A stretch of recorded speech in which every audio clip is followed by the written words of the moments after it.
and Africa at large. Honorable William Ruto, I heard you said something about the sanctions in Zimbabwe. Okay, thank you for saying that. But funny part of it, you never mentioned about members of the opposition being tortured, maimed, and most of them languishing in jail in deplorable conditions.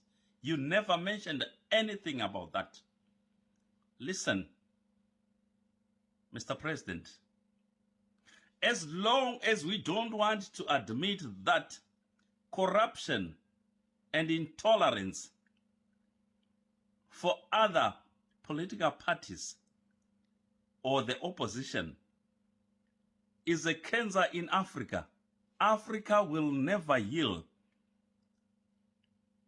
or prosper, should I say. I understand when the late president of Zimbabwe, Robert Mugabe, died, you declared 3 days, if I'm not mistaken, of national mourning in Kenya. But remember, that person you call a hero, he grabbed land from the white farmers. When he died, he has a total of 24 farms for himself.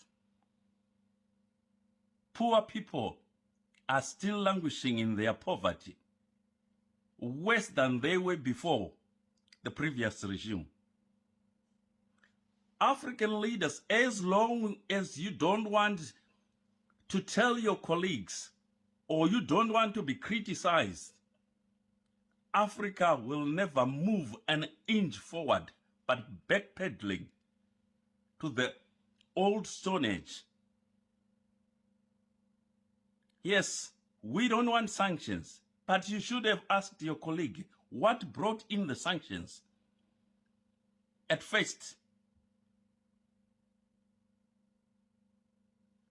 1,000 people died in 2007 during elections in Kenya.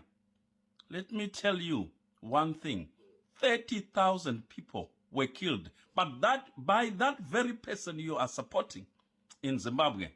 And there are mass graves in the western part of Zimbabwe in Matabeleland, some in shallow graves, and he couldn't even say sorry.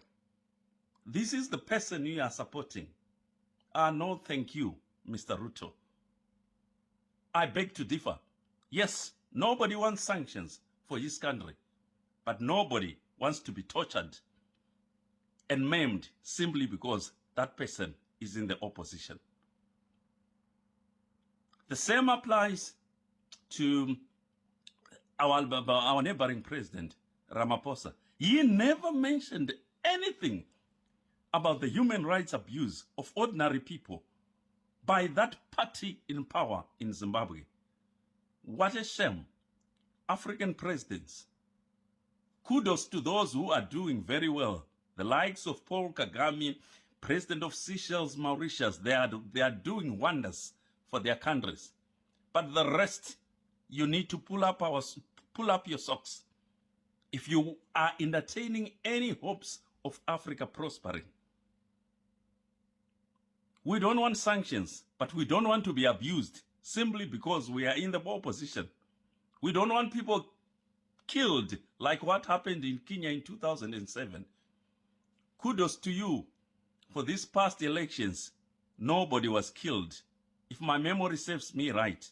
But you need to tell your colleagues the truth, not to mince your words. Your colleague doesn't deserve to be in that post if the truth is to be said. Thank you, and I wish you a colorful term